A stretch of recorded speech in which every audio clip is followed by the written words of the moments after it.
Hello बच्चों, स्वागत है आप सभी का हमारे YouTube चैनल में। तो पिछले क्लास में हमने आप सभी को प्रश्नावली 1.1 का के सवालों को हल करना सिखाया था। आज हम आप सभी को प्रश्नावली 1.2 के सवालों को हल करना सिखाएंगे। तो यहाँ पर हमारा पहला सवाल आता है, सिद्ध कीजिए कि कर्णिम 5 एक अपरिमेय संख्या है। तो ऐसे सवालों को सिद्ध करने के लिए हम पहले ये जान लें कि अपरिमेय संख्या क्या होती है। तो जो संख्याएं परिमेय नहीं होती हैं वे अपरिमेय संख्याएं होती हैं। तो परिमेय संख्या मान लेते हैं, तो परिमेय संख्या हमारी P और Q के रूप में होती है, जहां पर Q शून्य के बराबर नहीं हो और P और Q का ग्रेटेस्ट कॉमन डिवाइजर 1 हो। PQ का मस यानी महत्तम समापवर्तक जो होगा मस 1 हो।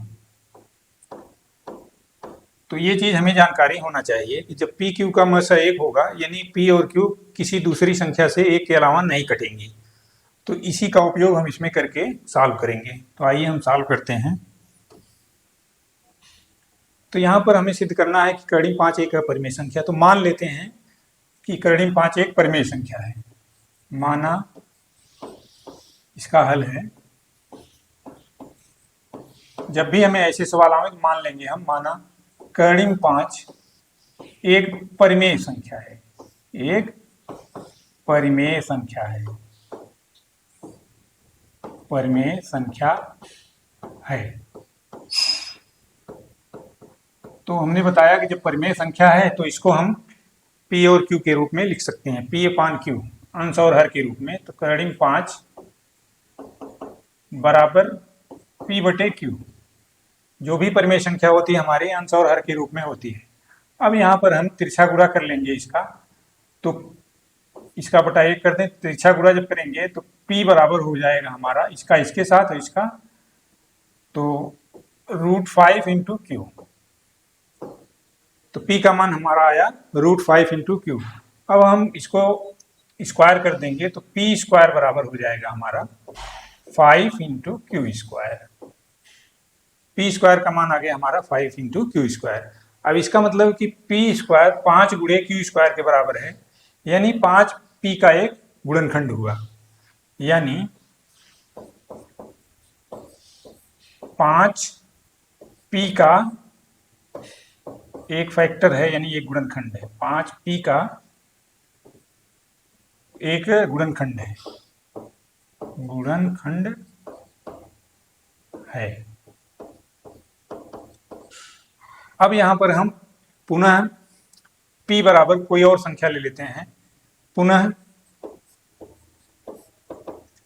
P बराबर हम मान लेते हैं कि 2R के बराबर मान लेते हैं। यहां हम 2R नहीं, ये 5 हो तो यहाँ 5 मानेंगे हम। तो यहाँ जब 5 है तो यहाँ 5R के बराबर मान लेंगे। अब इसमें मान रख देंगे हम, P का मान इसमें रखेंगे तो हमारा हो जाएगा 5Q स्क्वायर, इसको इधर कर लेंगे, बराबर 5 P का मान हमने माना है 5R का होल स्क्वायर हो जाएगा। तो ये हमारा हो जाएगा 25R स्क्वायर, 25R स्क्वायर हो गया। तो 5Q स्क्वायर बराबर 25R स्क्वायर, यानी Q स्क्वायर बराबर हमारा हो गया, Q स्क्वायर बराबर हो जाएगा, इसमें 5 का गुणा किया गया उधर जाएगा तो भाग हो जाएगा 5 इंटू R स्क्वायर। अब यहाँ देख रहे हैं Q स्क्वायर बराबर 5 गुणे R स्क्वायर है, यानी यहाँ पर भी हमारा 5 जो है आ गया Q का एक गुणनखंड है। यानी 5 Q का भी एक गुणनखंड है, 5 Q का भी एक गुणनखंड है, गुणनखंड है।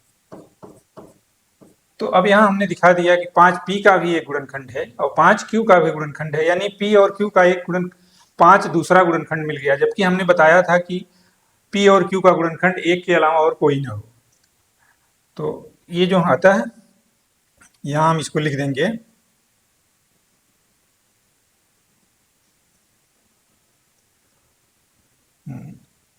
अतः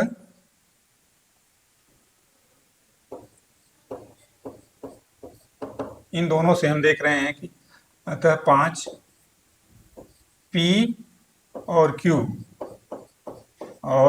Q दोनों का कॉमन फैक्टर है, दोनों का उभयनिष्ठ गुणनखंड है, उभयनिष्ठ गुणनखंड है।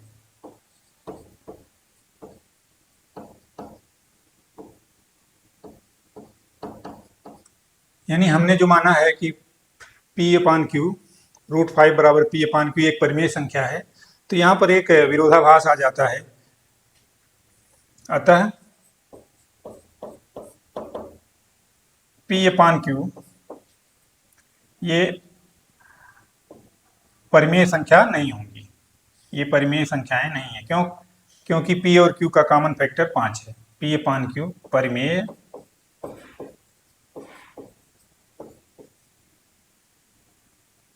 नहीं है।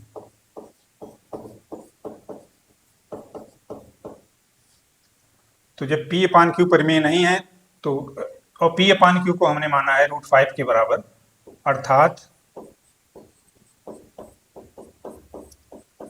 √5 परिमेय नहीं है। √5 एक अपरिमेय संख्या है। जब परिमेय नहीं है तो वो क्या है? अपरिमेय है, अपरिमेय संख्या है, तो इसकी अवधारणा यही है कि परिमेय संख्या जो होती है P और Q के रूप में होती है। P और Q का कॉमन फैक्टर जो होता है एक के अलावा और कोई संख्या नहीं होती। यहाँ हमने दिखा दिया कि 5 एक ऐसी संख्या है जो कि P और Q दोनों का कॉमन फैक्टर हो गया, तो यही विरोधाभास है। तो जब विरोधाभास है तो हम जो माने हैं कि P/Q एक परिमेय संख्या है, वो परिमेय नहीं होगा, अर्थात कर्णिम 5 एक अपरिमेय संख्या। तो ऐसे सवालों को हम इस तरीके से सॉल्व कर लेंगे। आशा करता हूं कि ये सवाल आपकी समझ में आ गया होगा। अब आइए अगला सवाल देखते हैं। हमारा दूसरा सवाल है कि सिद्ध कीजिए कि 3 + 2 √5 एक अपरिमेय संख्या है। यहां पर भी हम मान लेंगे, तो माना ये एक परिमेय संख्या है। 3 + 2 √5 एक परिमेय संख्या है, परिमेय संख्या है।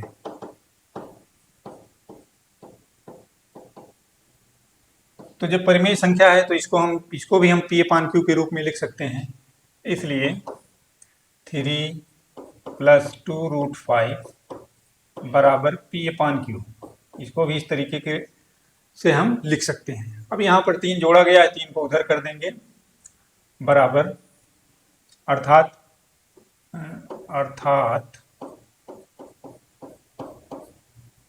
2 √5 बराबर यहाँ जोड़ा गया, इधर लिख देंगे P/Q -3। अब यहाँ पर इसको हम फिर सॉल्व कर लेंगे, तो ये हमारा हो जाएगा P-3Q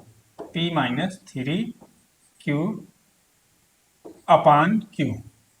अब यहाँ पर 2 से गुणा किया गया है तो उधर जाएगा, 2 से भाग हो जाएगा, यानी कर्णिम 5 बराबर P-3Q/2Q हो गया, 2Q। तो यहाँ पर देख रहे हैं हम P-3Q/2Q ये परिमेय संख्या है, और जबकि ये एक अपरिमेय संख्या है, तो यहाँ पर ये हमारा विरोधाभास हो गया। चूंकि P-3Q/2Q एक परिमेय संख्या है,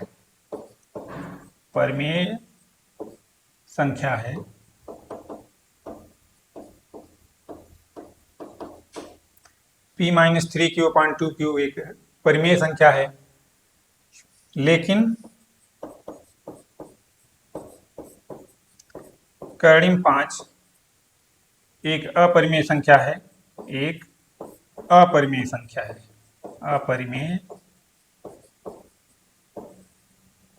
संख्या है। और अपरिमेय संख्या कैसे है, इसको हमने आपको पिछले उदाहरण में सॉल्व करना सिखाया है। अपरिमेय संख्या है तो यहाँ पर एक विरोधाभास की स्थिति प्रकट हो जाती है।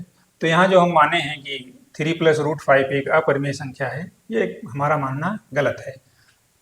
तो अतः कोई परिमेय संख्या अपरिमेय संख्या के बराबर नहीं हो सकती है, यहाँ पर ये इसके बराबर नहीं होगा। अतः करीब 5 ये p-3q अपान 2q के बराबर नहीं होगा, अर्थात हम जो माने वो गलत है। इसलिए अतः 3 प्लस 2 रूट 5 एक अपरिमेय संख्या होगी, एक अपरिमेय संख्या, अपरिमेय संख्या है। तो इस तरीके से ऐसे सवाल जब आएंगे तो हम आसानी से सॉल्व कर लेंगे। मान लेंगे परिमेय है तो उसको हम उस तरीके के आते हुए यहाँ पर कंट्राडिक्शन दिखा देंगे। तो जब कंट्राडिक्शन होगा तो यहाँ पर उसके बराबर नहीं है, तो जब नहीं है तो ये हमारी परिमेय संख्या होगी। अब आइए अगला सवाल देखते हैं। अब यहाँ प्रश्न संख्या 3 में हमारा 3 सवाल है, इनको सिद्ध करना है कि ये अपरिमेय संख्याएं हैं। तो पहले वाले को हम देखते हैं। तो 1/√2 इसको मान लेंगे कि परिमेय है। सबका सिद्धांत एक ही है कि हम मान लेते हैं, जब अपरिमेय दिखाना है तो हम मान लेंगे कि वो परिमेय है। तो अंत में विरोधाभास की स्थिति क्रिएट करेंगे। जब क्रिएट हो जाएगी तो मान लेंगे कि जो मानना है हमारा वो गलत है तो ये सही है, अपरिमेय है। तो यहाँ पर 1/√2 ये दिया गया है, इसको अपरिमेय संख्या सिद्ध करना है। तो माना 1/√2 एक परिमेय संख्या है, परिमेय संख्या है।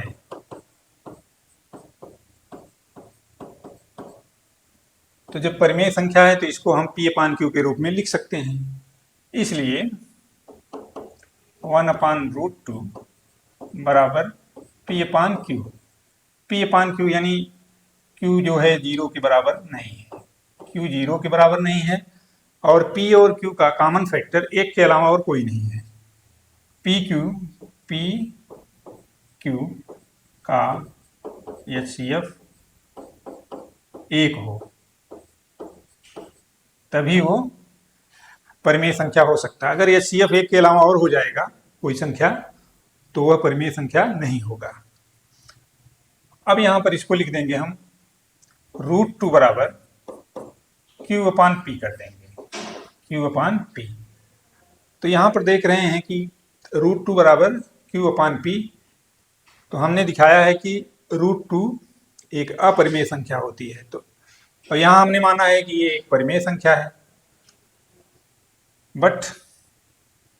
लेकिन √2 एक अपरिमेय संख्या है, अपरिमेय संख्या है।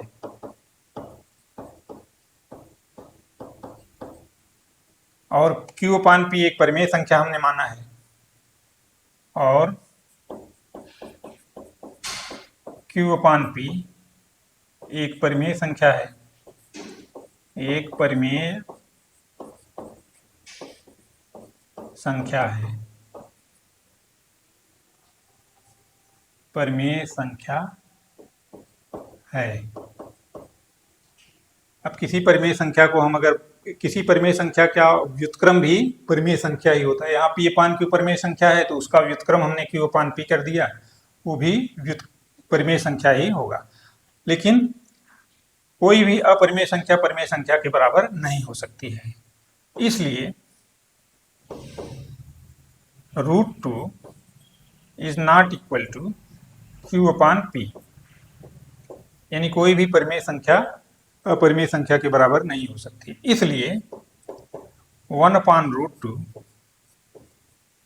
एक अपरिमेय संख्या है, अपरिमेय संख्या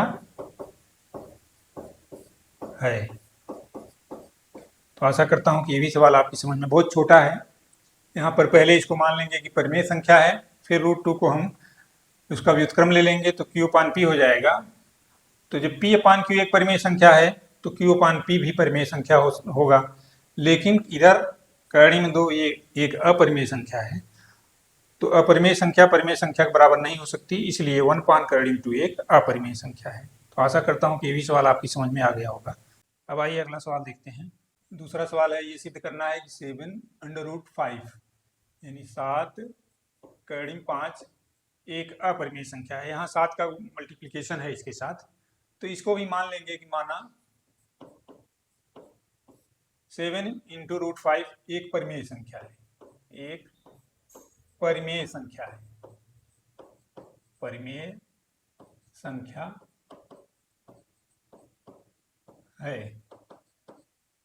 तो जब परिमेय संख्या है तो इसको भी हम P अपान Q के रूप में लिख सकते हैं, यानी 7, इसलिए 7 करणी 5 इक्वल टू P अपान Q, जहाँ Q is not equal to 0 और P और Q सहअभाज्य है। सहअभाज्य मतलब कि दो संख्याएं सहअभाज्य कही जाती हैं जब उनका मसा एक होता है। यहाँ पर Q is not equal to 0, P और Q सहअभाज्य है, यानी P और Q का HCF एक है। तो यहाँ पर अब यहाँ पर हम 7 यहाँ मल्टीप्लिकेशन है तो उधर जाएगा डिवीजन हो जाएगा, रूट 5 बराबर P अपान 7Q, P अपान 7Q ये हमारा परिमेय संख्या है। चूंकि P अपान 7Q एक परिमेय संख्या है, परिमेय संख्या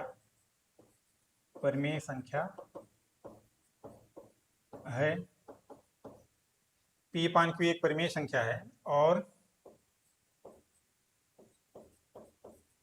करणी 5 एक अपरिमेय संख्या है, अपरिमेय संख्या है।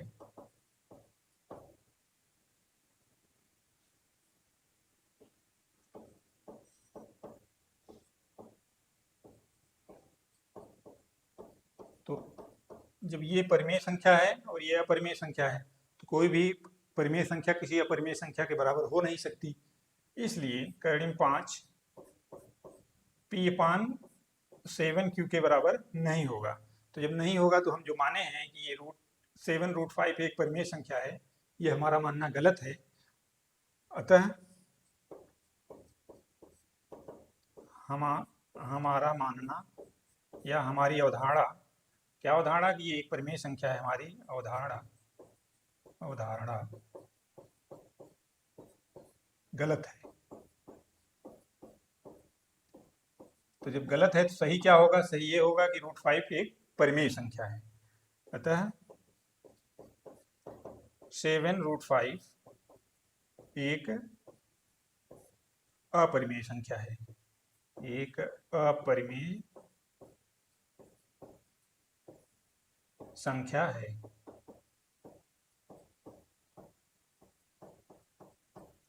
तो आशा करता हूं कि ये भी आपकी समझ में आ गया होगा। अब एक सवाल अगला बचता है, तो आइए इसको भी देखते हैं।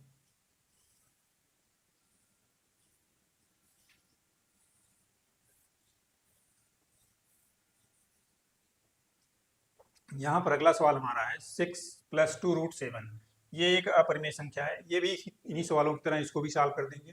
तो माना 6 + 2√7 एक परिमेय संख्या है, एक परिमेय संख्या है, परिमेय संख्या है। तो जब परिमेय संख्या है तो इसको हम P अपान Q के रूप में लिख सकते हैं, 2√7।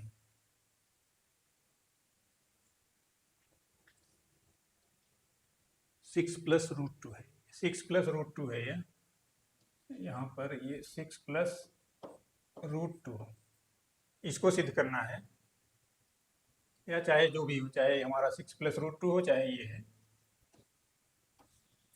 मान लीजिए कि ये 6 + 2√7 ही है, इसको प्रूव करना है। तो ये एक अपरिमेय है, परिमेय संख्या इसको मान लेंगे। तो 6 + 2√7 बराबर p/q, इसको ऐसे लिख देंगे कि परिमेय संख्या को हम इस रूप में लिख सकते हैं जहाँ q is not equal to 0 और p और q का HCF 1 है। तो या इसको लिख सकते हैं हम 2√7 बराबर p/q -6, इधर ये जोड़ा गया तो उधर जाएगा तो भाग हो जाएगा, या इसको और सिंप्लीफाई कर लेंगे तो p - 6q/q। अब यहाँ देख रहे हैं 2 का से कर्णिम 7 के साथ गुणा किया गया है तो उधर जाएगा तो भाग हो जाएगा। √7 is equal to p - 6q/2q। अब यहाँ देख रहे हैं कि दाहिने पक्ष वाली संख्या ये एक परिमेय संख्या है,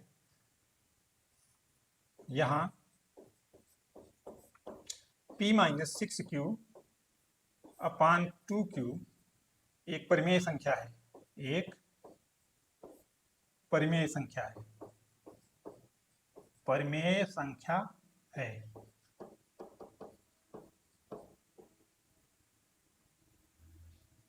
तो परिमेय संख्या जब है तो, और दाहिने साइड बाएं साइड में ये एक अपरिमेय संख्या है, परिमेय संख्या है। किंतु कर्णिम 7 एक अपरिमेय संख्या है, एक अपरिमेय संख्या है, एक अपरिमेय संख्या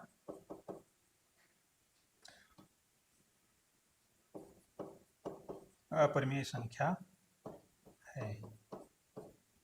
अर्थात कोई भी परिमेय संख्या किसी अपरिमेय संख्या के बराबर नहीं हो सकती है। इसलिए कर्णिम 7 is not equal to p - 6q/2q, यानी कर्णिम 7 p - 6q/2q के रूप में के बराबर नहीं हो सकती है। यानी कि जो माने हैं हम, ये एक परिमेय संख्या है तो ये परिमेय संख्या नहीं हो सकती है। अर्थात